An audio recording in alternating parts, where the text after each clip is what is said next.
Caleb Johnson joining Jonathan Henschel. We are 10 weeks down, 1 to go. How fantastic was Week 10? It was very fantastic. A lot of close games. Only had 5 games to talk about, but a lot to talk about in those 5 games. That's right. A total of 19 points separating your winners and losers in 5 games, which is remarkable. And the first game was a 10-point spread. The Nets clinched the number 1 overall seed. They comprehensively defeat the Grizzlies 63-53 with only 5 players. Now, the game wasn't a blowout. The Grizzlies got off to a rough start and then pulled back into it. We're only down 5 at the half. But the Grizzlies were just in control is what I mean to say by that. So 63-53 again with only 5 guys. No chills for the second straight week. Talk about the Nets, and again, they clinched the number 1 seed.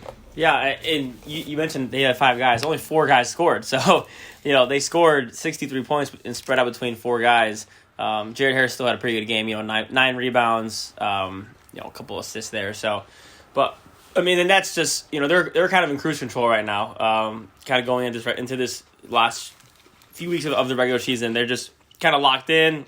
Martavis showing up, Sammy showing up. I mean, they just look really good, and they look like the number 1 seed. So, Sammy was the leading scorer today. Seeing him hit 7 threes is definitely an encouraging sign for them moving forward to the playoffs. And Martavis still just doing Martavis things. Didn't have his best showing today. Maybe he definitely played better, but they didn't really need him to. They were kind of up comfortably for a good majority of the game. Kind of a rare off-scoring game from Chad White. Was pretty inefficient, which is kind of not necessarily who he is as a player. He's typically a very efficient scorer.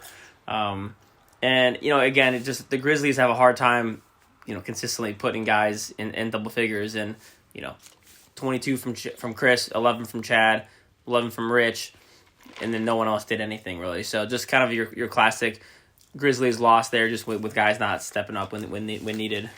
Yeah, this is the first time that Rich has had a good game and the Grizzlies haven't won. Mm-hmm. It was also the first time, really, that Chad didn't have a good performance. Yeah.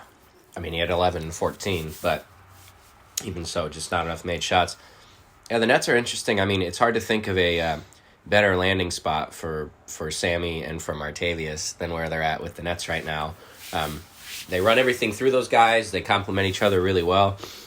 Sammy got off to a slower start this year maybe than he thought he would. Sammy has not had a bad season. I'm not saying that, but just scoring-wise was a little bit lower than maybe we thought he would end up at, but he's quickly corrected course with that. He had 7 threes at one point early on in the second half. He finished 7 of 11 from 3, which is still really, really good. But for him and Martavius to continue to carry that team is a good sign for them. And then Ronnie and Mook have been the perfect third and fourth options for them. Exactly what they've needed. And so I wouldn't have predicted the Nets being the number 1 overall seed, but at the same time, one of the things we talked about before the season was they were the most sure thing that we knew coming in outside of the Spurs. Mm-hmm. The same 8 guys, you know what you're getting with them every week. So we thought they'd be in the mix on that final day, which it certainly appears they will be. But kudos to them for sitting at 9-1. They're on a 6-game win streak, could easily be 10-0, and that sets up a fun showdown with the Spurs. One other thought on the Grizzlies. The Grizzlies have been maybe the most up-and-down team in the league all season now. They sit at 5-5. They've beaten the Spurs, the Suns, and the Warriors. I mean, 3 of the best wins. Now they struggled against the Nets and the Lakers. So those a little bit bigger teams they've done better against. It's these smaller teams that have a lot of guards that they've not really had an answer to. Mm-hmm. So we'll see what the Grizzlies can do against the Bulls and how they will match up in the bracket. I think people won't be lining up to play the Grizzlies, though. They've shown they can beat anybody, but their weakness seems to be these teams with the Nets and the Lakers are 2 of the best teams in the league, so those aren't bad losses, but really, really good guard play, and they've struggled to defend the perimeter in those cases. So Grizzlies are at 5-5. That's going to be a theme here when you talk about the standings. Celtics and Warriors. This was an interesting game because it looks like the Warriors were kind of going to run away with things here. They were up 13 at the half. They had stretched the lead to more, got complacent. The Celtics do what the Celtics do. Yeah. They fought back, not only made a good game of it, they made a great game of it. Game was tied in the final seconds there. You walked in and saw the ending of things. Yes. Warriors win. Tyree Mosley was fantastic. What are your thoughts on this game? Yeah, this was kind of a reversal kind of what we typically see from the Celtics, which I think for them is a positive sign moving forward for the playoffs. Is, I feel like all season they had amazing first half, amazing first 30 minutes, and then the final 10 they kind of sputtered away, and it led to a double-digit loss. This was the other way around. They started out a little slower, and then they battled back. They made some adjustments in the second half, kind of shored up their defense a little bit. I mean, how many points did the Warriors only scored 25 points in the second half, so they had a really hard time scoring. And I don't know if it was just like lack of effort or on the Warriors' part, or just the Celtics really just kind of locked in on defense. But credit them their resiliency in the second half. And I think this is what the Celtics need if they want to have an upside in the playoffs. Is can they combine that first half success that they had early in the year and then combine it with a follow up second half that they had against the Warriors and even the Bucks a couple weeks ago. So Sure. That was a really big standout performance for me. Warriors, kind of a big win for the standings and trying to get to that 3 or 4 seed. Tyree with that awesome shot at the end there was what was it, 0.2 left on the clock, a near buzzer beater. We've only had one true buzzer beater to win the game, the K1 history. So Yep. wasn't quite a buzzer beater, but 2 now. Ray Lawrence in the championship 2 seasons ago, and then Billy Baptist's half-court one from last year. But that was the tie, wasn't it? Or was that was no, the win? they were both walk-offs. Okay, Yep. never mind. So we had two buzzer beaters, but regardless, Tyree with a big shot, big win for the Warriors. You never want to slip up to a team lower in the standings when you're that kind of high up and have these semifinal aspirations. But big win for the Warriors. You're right. I think for the Celtics, Aaron Carr. His ability to knock down some threes has been big. It's some big shots. Yeah, Donald Ellis has really struggled to score consistently. He had 7 points on 11 shots. But with Townsend and Phillips pretty much both scoring in double figures every week, no Gavin Webb really in the picture. Josh Washington's been up and down, but even 5 and 4 is a good game. A good game against a team like the Warriors with all the size that they have. How the Celtics won the rebounding battle like they did, I don't really know. I think it was maybe just an effort thing. It was because Antonio Phillips had 17 rebounds. He himself almost outboarded the Warriors. I mean, watching him and Ryan Kwasnicka go at it for the rebounding battle has been quite the story I to thought follow. Cavis had it locked up, but I didn't realize how many boards Phillips had until saw the stat sheet. He had 17. So no one rebounds quite like those two, and they just every play they seem to be in the mix for a rebound. But so the Celtics will be the 12th seed because the Pistons got a win, credited with a win over the Rockets via forfeit. So with the Pistons and Bucks both at 3 wins, and the Celtics just at 1 here with 1 week to play, the only 2 seeds we know is that the Nets will be the number 1 and the Celtics will be the number 12. Everything else up for grabs. We won't bore you too much with the scenarios, but the Celtics really are not your typical 12 seed. I mean, we saw last year's 12 seed, for example, is a significantly different look than this year's 12. Yes. I think there's going to be some matchups there where the Celtics will definitely have a chance. And the Warriors are one of those teams that are right there that could end up being the 5 seed. So it's definitely something that the Celtics won't be afraid of anybody that they play. The Warriors with just a huge win, though. They had to win this game. They had to beat the Pistons last week, and they did. And that will set them up for an important game against the Suns in Week 11, who, just weird. What a weird season for the Suns. For sure. Once you saw what the Suns had to work with on Sunday, no one was going to be shocked if they lost. In fact, I was surprised they were able to make it a game. They were tied at halftime and only lost by 3. But, 5 guys, they start with 4. Ryan's son, AJ, is out there battling his tail off for 40 minutes. He's just a young fellow in high school. And Justin Opiola also there with his 8 points. But I'd like to give you the chance to talk about Terrell Hendricks, who's kind of quietly put together another fantastic season. The thing about them is the Heat. I think this is the best Heat team they've had. CJ Link, Jaquise Springer are awesome options along with your regulars like Keyshawn and Alonzo and Trey. And for all these guys to surround Hendricks has made the Heat a better team, even though they're only 500. But they've also showed now that they can beat just about anybody in the league. They've beaten the Spurs, almost beat the Grizzlies. They've beaten the Suns. Had a good game against the Warriors. They beat the Bulls. Anyway, talk about Terrell's game. And if you forgot that Terrell's kind of a mainstay when it comes to all-league performances. He's right back in the mix Yeah. for first-team all-league again. Yeah, you're right. He's had kind of a strange season for him because typically he's always up there as a top 2 or 3 scorers. He's kind of been probably closer to like the 5 or 6, six for points per game range this year. He had a really good game against the Bucks in Game 1, and then he kind of every game after that he kind of good but not great. And then today was just fantastic. He was back to his old ways, almost unguardable at times, very active in transition. I think the Suns having to play that zone really hurt because Hendricks got a couple wide open threes. Of his 12 threes, probably 8 or 9 of them are wide open, just standstill threes. So, not to take anything away from Terrell, he still had a great game, but they were open shots, and so he was fantastic. I mean, the 5 steals, 5 assists, 8 rebounds. Just the stat line does not lie. He was fantastic. Definitely in the running for Player of the Week. Keyshawn Williams was fantastic today. Maybe his best game in his K1 career. Was outstanding. I've never seen him play that confident. I mean, he was 3 for 3 from 3, 7 of 9 from the floor. Very active in transition as well. 4 assists. I mean, the 24 assist number, John, is what sticks out to me the most for the Heat team. It's a really good number.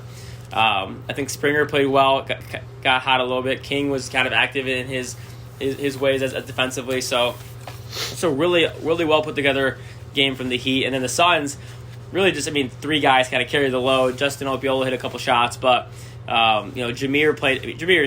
He's kind of a sleeper, all-league kind of guy.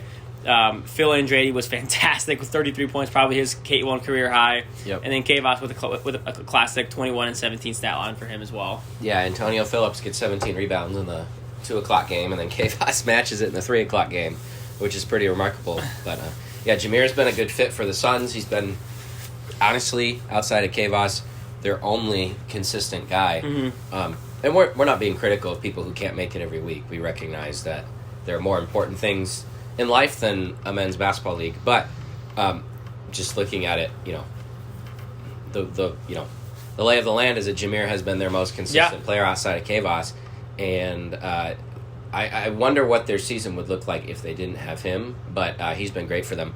So Phil being back and having a career game, 33 and 13, was fantastic. Mm-hmm. They're going to need Phil. They're going to need Jameer down the stretch. They need Hopefully John Oliver back. Yeah, that's a defender. What's going on with him, and then these 2 IU Northwest guys that have kind of left things up in the air with them as well. So the Suns are another one of those teams where if you get the version of them that you did on Sunday, it's not like they're an automatic win. I mean, the Heat really had to work to win that game. Absolutely. But you like your chances if they only have maybe 3 of their normal starting guys.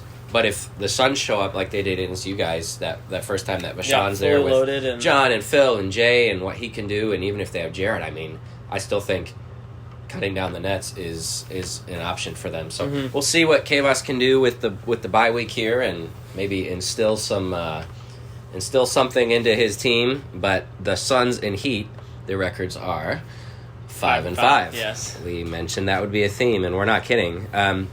You guys had, really, would I say this, a fantastic loss on Sunday.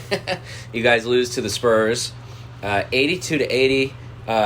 Not to bring up bad memories, but I was texting with Matt during the week. Historically speaking, games against the Spurs had not gone well for you. No. Your 3 previous Spurs-Bucks encounters were plus 97 for the Spurs. So kudos to you guys, losing by an average, of 32 points, basically. Kudos to you guys for not only making this a game, but having a chance to win. You were up 2 with the ball in the final minute, which is pretty amazing. Talk about this game. You fall to 3-7. The Spurs improved to 7-3. Not that this would have necessarily changed your playoff seed a whole lot, but I think maybe it reminds people that you guys as a Bucks team are probably better than your 3-7 record. Would indicate. And I think that's kind of where I was going to start. Is it is frustrating seeing that those numbers on our record. It's as a coach and competitor, you never want to be 3-7, but I think it's also frustrating as well because I think this was probably our best game of the year, maybe definitely top 2 best games of the year. We put together defensively a good game plan.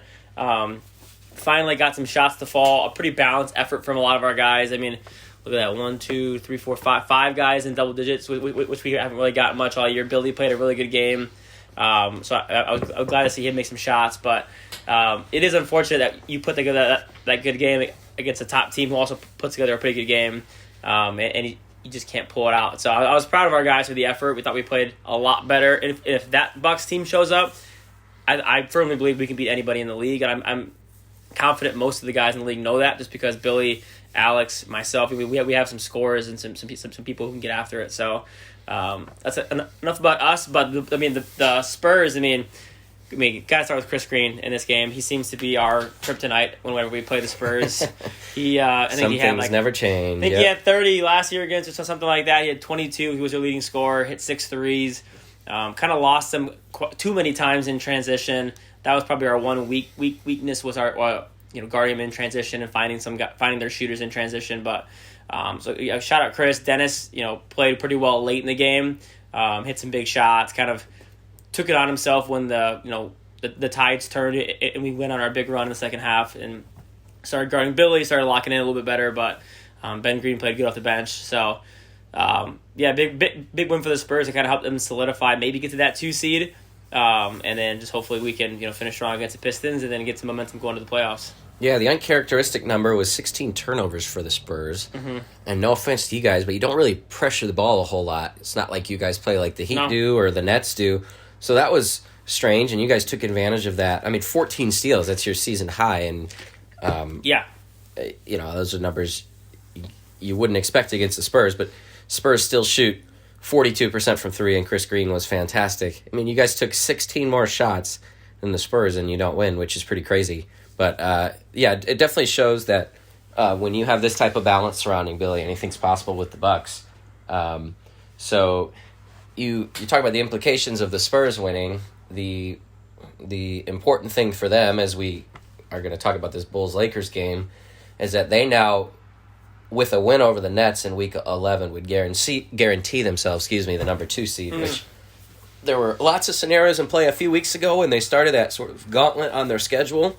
But for them to be 7-3, they have clinched a first-round bye along with the Nets and the Lakers. But the question then becomes, if they beat the Nets or the Lakers don't beat the Celtics, the Spurs are able to get the 2 seed. I don't know if it matters too much, just because the Spurs and the Lakers are almost for sure going to be the 2 and the 3 seed. I shouldn't say almost for sure, but more than likely would be the 2 or the 3 seed. So in terms of that, they would probably play in the semifinals regardless. But any time you can put together a winning streak and grab some momentum going into the playoffs is a big thing. So the Bulls and the Lakers, you had a chance to call this game. This was a fun one. one. A very fun game. I heard your take and kind of heard everybody's reaction to the final play of the game.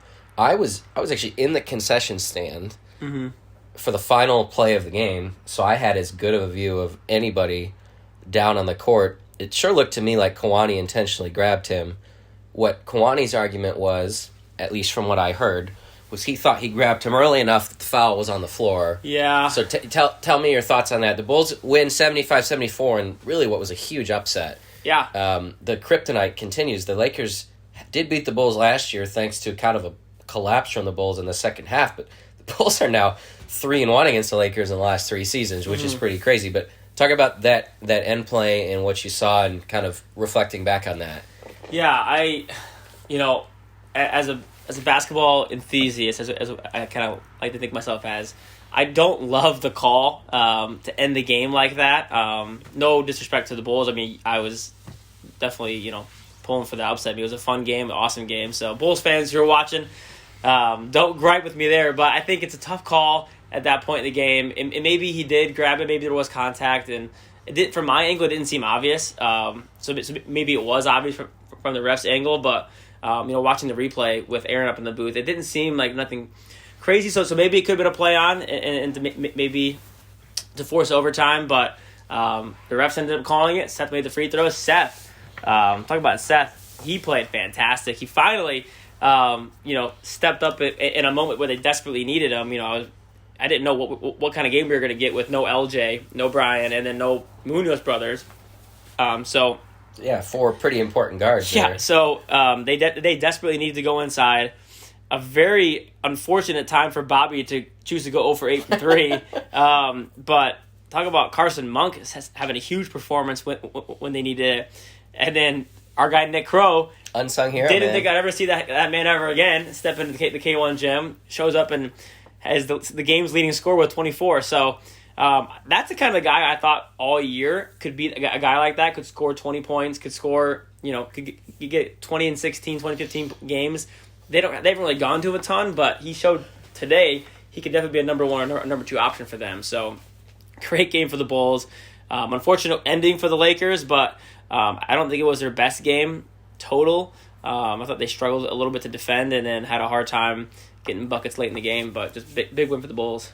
Yeah, it was Andre Robertson Jr.'s best game of the year. 20 points, easily, yeah. 6 rebounds, 7 assists. Started out 4 for 4. Yeah, he did. The way they moved the ball against the zone early, you and I were talking up in the booth, it looked like the Bulls were done for. Yep. So kudos to them for. I was glad they stuck with pounding the ball inside, even though it didn't necessarily give them dividends immediately. They missed some shots early on, but they stuck with it, and they had to. You just look at the difference. Yeah, first of all, you pointed out the rebounds was 41 for the Bulls to 25 for the Lakers. 16 is a huge number. That's massive. How about the 3-point numbers? Lakers take 42 3-pointers to just 16 from the Bulls, which is also pretty amazing. Difference the styles of play. Yeah, and I think both teams sort of played to their strengths. Yep.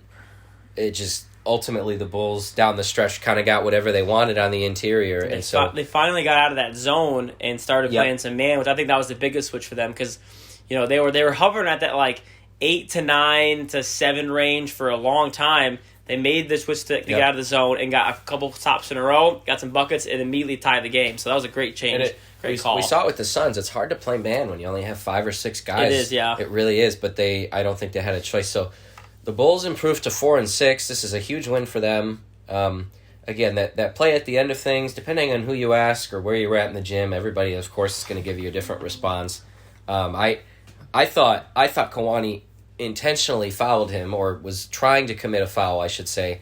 I just think he thought he did that before the shot, which I don't remember the foul count, but somebody told me the Bulls would not have been shooting free throws. That would have probably ended the game, or ended regulation at least. Perhaps they have one more chance at a shot off of an inbounds pass, but so you didn't get the overtime. But so the Bulls, it's a big win for the Bulls because the Bulls were staring down potentially the 11 seed. Now they've got a chance, as we can finally preview our matchups for Week 11, to get all the way up to, I believe, 8, 7, or potentially even 6. I've done a fun little spreadsheet with all the different outcomes and scenarios for what people's seeds could be. And it's kind of crazy how important all these matchups are the last week of the season. Sometimes it works out that way, sometimes it doesn't. But this year we're fortunate enough to get 5. All these matchups matter for seeding, but 5 really, really important matchups. So the Bulls at 4-6, the Lakers are 7-3. The Bulls will, not to skip over the 12 o'clock game, but the Bulls take on the Grizzlies in the 1 o'clock game. And every single game there in the 1, 2, 3, and 4 o'clock time slot is between teams that are either tied or within one game of each other in the standings. Which means that for 4 consecutive games there, you win, and not only do you add another win to your column, but you can potentially jump the team that you just played. Yep. So there's a lot going on there. Lakers, Celtics, 12 o'clock. Here's what we know. The Celtics are the 12th seed.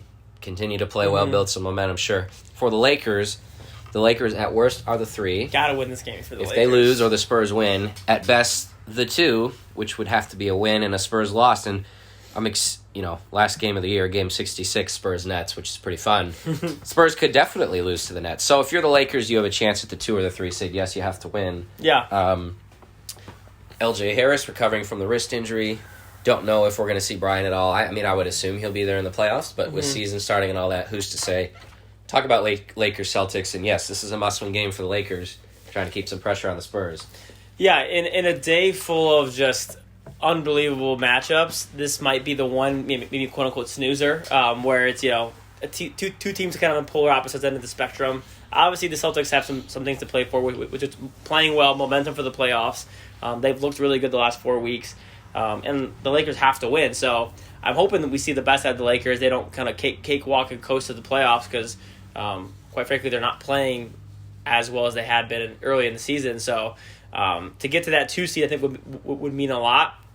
Now, the they don't know who they're going to play. So playoff matchup wise, you can't really try and find a certain opponent because we have no idea who that 6 seed is going to be or 7 seed. Especially when you play at 12 o'clock, it's impossible to do that. Yeah, so I think if I'm Coach Andre Robertson Sr., you just got to bring your best, get a win, and then just kind of see how everything plays out. And they just need to take care of their business, get a win, and then just kind of sit back and watch the rest of the day unfold. Yeah, if you're the Lakers, you know that you got a bye. You'll have a bye, and then that quarterfinal game against either the 6 or the 7 seed.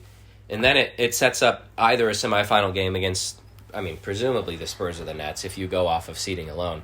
So that's kind of where things will be. The Lakers could potentially get to the final day without having their full roster. I think they're that good. And then if you make the semis and have to potentially go through the Spurs and the Nets, you got to have everybody there for that. So big game for them. Kwani Blackman's been awesome this season. Tone Brooks not doing as much, but he had a good game Sunday. Dre Jr. steps it up. You've still got LJ, you've got Brian. Oh, and Gerald Duckworth, by the way, who comes off the bench for them. A remarkably stacked team. Josh Washington needs to have a good game for the Celtics in this one. He's going to be probably that sort of true post player against J.J. Calvin. All right, here we go. Bulls and Grizzlies at 1 o'clock. The Bulls, with that upset win over the Lakers now, have put themselves in a spot to actually, jump up the standings a little bit. However, they could lose and potentially still be all the way down at the 10 spot. I think the Bulls are a team nobody wants to play right now, especially if they can really throw the ball on the interior. Mm-hmm. The Grizzlies, and I've done the math here, so I can assure you on this. The Grizzlies could leave Sunday as the number 4 seed. The Grizzlies could also leave Sunday as the number 9 seed. The Grizzlies, more than any other team, have some ridiculous scenarios at play. If they win, they've got pretty much all the tiebreakers in their scenario, outside of maybe the Rockets. They lost to the Rockets. If they lose, things don't look good for the Grizzlies. So I don't think they'll fall all the way to the 9. There'd have to be some pretty crazy stuff that happens, but it is possible. So anyway, forget the seedings and all that. Some of the best big men in the league will match up. Versatile forwards, big men, whatever you want to call them. You get Nick, you get Bobby, you get Seth against Chris, Chad, and Rich. Maybe Benny's kind of the X factor there from the perimeter and how the Grizzlies can guard him. What do you think about this game? Yeah, I think starting these next 4 games, even 5 games, we're going to see some playoff-like effort, energy, environments. The Grizzlies, like you said, have a lot to play for, as do the Bulls. So this is going to be a playoff-like effort, atmosphere with the effort and the intensity. Coach Walt Hudson's going to tell his guys to show up ready to play. Treat it like a playoff performance, a playoff matchup. So I'm excited to see. I think both these teams match up pretty well with each other, as you said, with the big and the size. Hopefully Benny's there. I'm assuming he will be. I'm not sure if he isn't going to be here or not, but I think he will be the X factor if he can show up and have a good performance.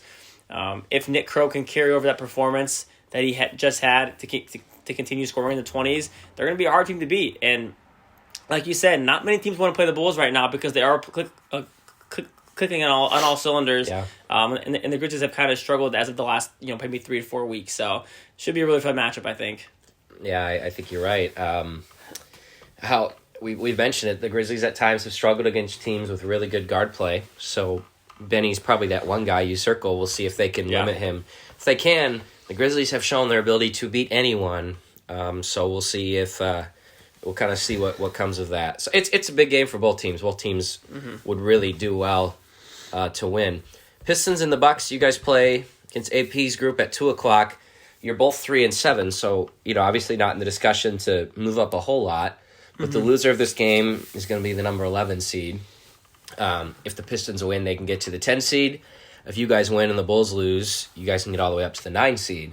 So at that point, you're talking about the difference of what side of the bracket you're on. Not necessarily maybe a huge difference in quality of opponent between 6, 7, or 8 seed. Yeah. Especially with all these teams that are tied. It could really be any one of those.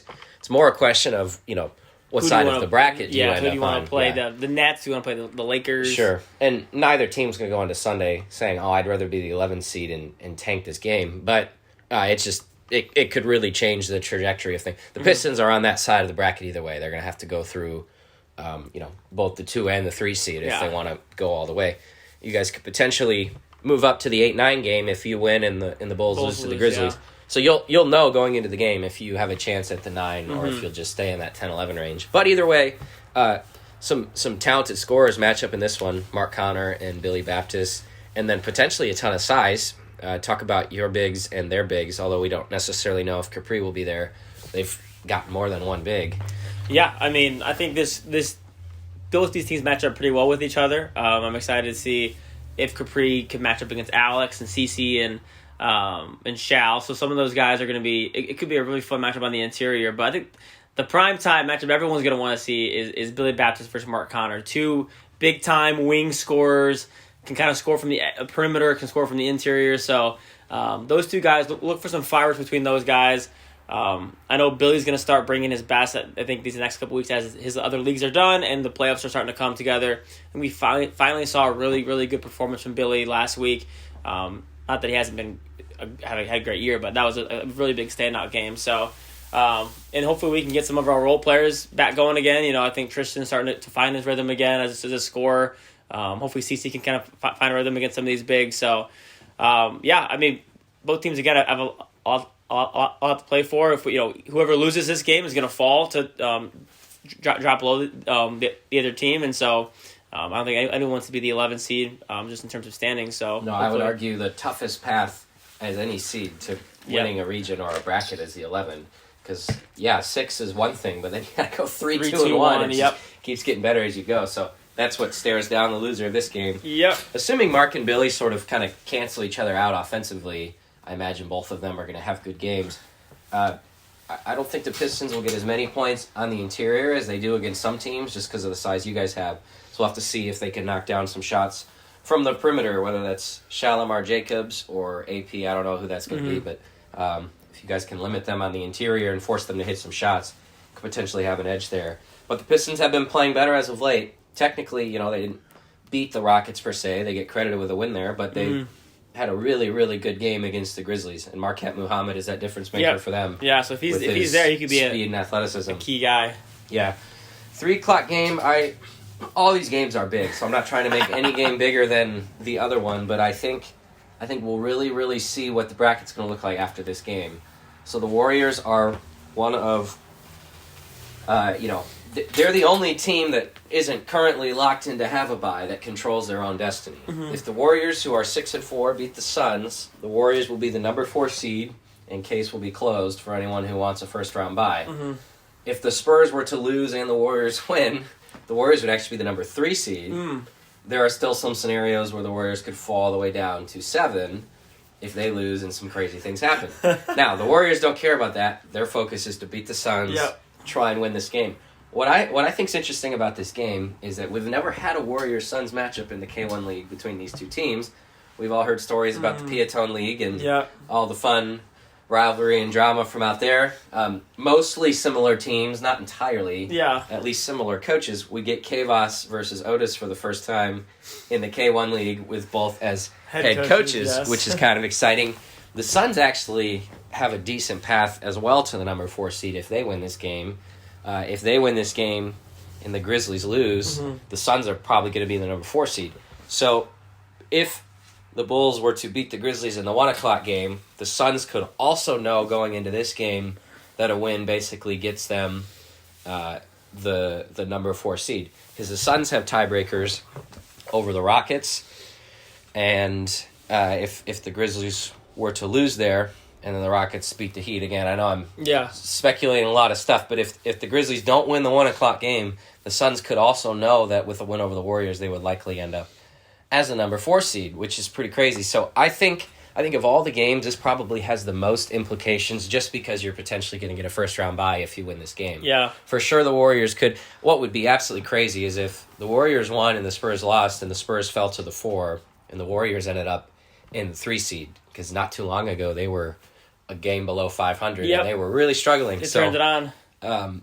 Question, I know I'm kind of dominating the conversation right now, but question probably is, who will the Suns have on Sunday? Yeah. Preview this game to the best of your knowledge, not knowing who the Suns will have. Yeah, I think besides the last game of the day, I think this is probably my most anticipated game of the day. This is going to be just an absolute absolute just slugfest in the interior with the Anderson brothers, with the Kavos brothers. Seeing Tyree and seeing, I think, someone who maybe could have a good chance of, I wouldn't say shutting down him, but guarding him well. And if Vashon is there, that would be a very fun matchup to see those two guys go head to head. Seeing somebody like Jameer and Latrell, again, like the matchups are there. So I don't have a ton to say just because I don't know who's going to be there. If Vashon's there, I think I might favor the Suns just because they have the top level talent that is really hard to compare against, especially with Phil Andrade playing at the level he is. I just think the Suns role players are better and more consistent than the Warriors role players and the Anderson brothers. Maybe even Quan Shaw's kind of who has had an up and down year. But yeah, this is gonna be an absolute fun matchup. Yeah, it absolutely comes down to who's there. The Warriors beat the Celtics. They didn't have Quan on Sunday, and I think he adds a dimension that they don't really have with the rest of their team. Mm-hmm. Even if Tyree and Latrell are their two main scorers, his ability to rebound and crash the glass and run is something they really value. And then, Vashon is just, as much as any guard in the league, I think he's in that conversation of what he means to his team with Antonio Marshall to the Rockets and Martavius, to the Nets. Vashon's that type of guy for the Suns as he's replaced Brian Zirkle this year. So they're a different team without him. If John Oliver's there and he kind of follows Tyree around for the whole game, it's hard to see Tyree going supernova. Yeah. It's possible that Kavos wants to guard Tyree, and we've seen that matchup before. So a lot of really, really, really good scorers in this game.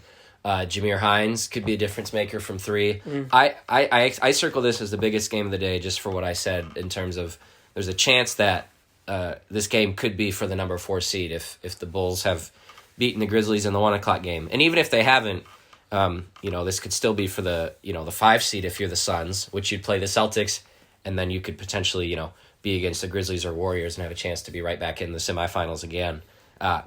So another really important game in the midst of the standings. Technically, not that this matters, if the season ended today, the Suns actually are the number 8 seed, just based off some tiebreaker stuff. Yeah, sure. But things will kind of swing in their favor if they win this game. So, 4 o'clock, Rockets and Heat, also 5-5. Doesn't look to me like either of these teams, tiebreaker-wise, can get up to the number 4 seed, but again, you finish 6-5 and you're at the 5 or the 6 seed, your entire path changes. So talk about this game. A lot of really good guards potentially matching up in this one. Yeah, I think the two headline players and characters in this game are going to be Antonio Marshall and Terrell Hendricks. Both guys are playing at a high level. Rockets have had some time off. They didn't play last week, so and they won't play, obviously, with the bye. So he'll have a couple weeks to kind of rest, hopefully get his roster in line, kind of gearing up for the playoffs. I really do think the Rockets are a strange team, though, because when they're all there with Tone and Harry, Hunter Jacobs, all these guys, Alex Thorson, and I even talk about your guy, what's his Tanner? Is that his name? Yeah, Tanner Ribby. They have a team that can easily go to the championship game or semifinals. They have an awesome team. We just haven't quite seen that team except for maybe one time. Once or twice this year, so we kind of saw it against the Bulls there, and we were anticipating watching them against the Suns when that game didn't work out. But they still only won by 8, so kudos to the Bulls. But they showed stuff in that game where it's like, man, they're hard to guard. They could definitely be a Final Four team. But I will say, if there's anyone who can guard them and hang with some of those guys, because they're not a crazy tall team, is the Heat. And absolutely, I'm very curious to see that style of play and how it affects Tone, because they do press, they do pressure, and good guard play.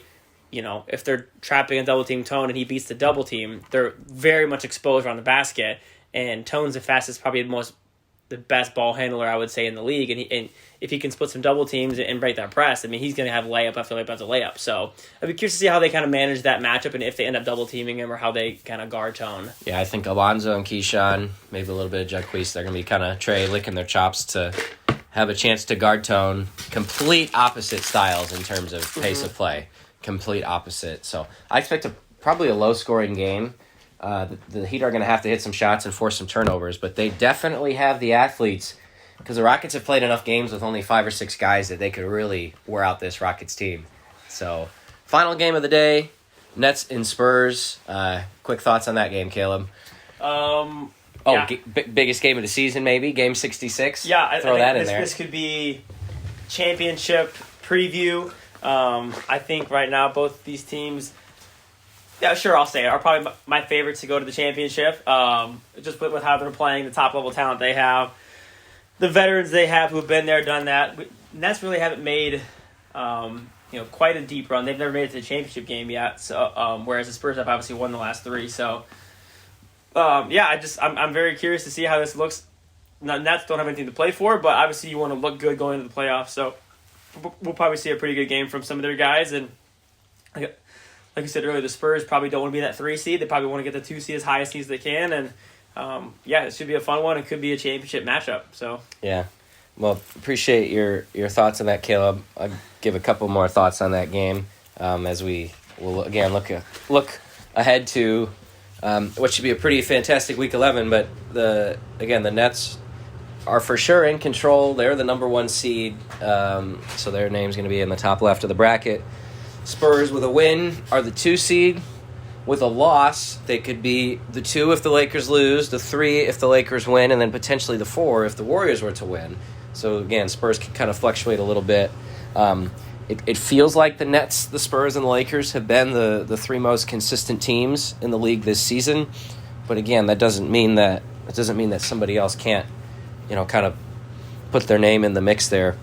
If you look at this individually, seeing Dennis and Sammy go at it, Martavius and potentially KT Bobo or one of the Green brothers, I think should be really fun. The Spurs definitely have the edge on the interior, but that just hasn't mattered for the Nets all season. The Nets have beaten the Bucks, they've beaten the Bulls, they've beaten the Grizzlies, they've beaten all sorts of teams, the Suns that have size. So again, we'll kind of see what that looks like. But this is just a massive game. They're probably 2 hottest teams for sure going at it in Game 66, and pretty fun that this is the final game of the day there in the 5 o'clock time slot. So we will really look forward to this one, and just in general, what should be a really fun Sunday. And kind of game by game, we'll see that playoff bracket shaping up, but it won't fully be determined until that final game of the day, which again, kind of the Nets deserve the chance to, I think, close out the season in primetime against the 3-time defending champions with the season that they've had. So you're going to get the 3-time champs against this year's current title favorite and going to be number 1 seed in the playoffs. So that's a fun way of Game 66 to end things. But overall, again, what an awesome Sunday this should be as we look forward to it. So, Caleb, we appreciate your help as always. Lakers Celtics at 12 o'clock. Bulls Grizzlies at 1 o'clock. Pistons Bucks play at 2 o'clock. Warriors and Suns at 3 o'clock.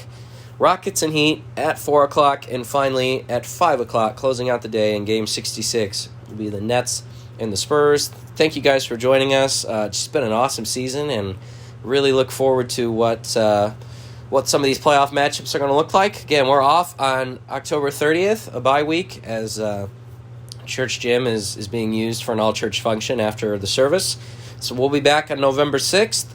And again, this will all take shape as we look forward to the playoffs on November 13th and November 20th. Again, if you are a player and haven't blocked out those dates in your calendar, you better. It's the round of 16, those 4 games, and then the quarterfinals, those 4 games on November 13th, with the 2 semifinals and championship game coming on November 20th. So thanks again, everybody, for joining. A lot of exciting basketball left here in these final 3 Sundays of action, and we will see all of you guys soon. Have a great week. Thanks so much.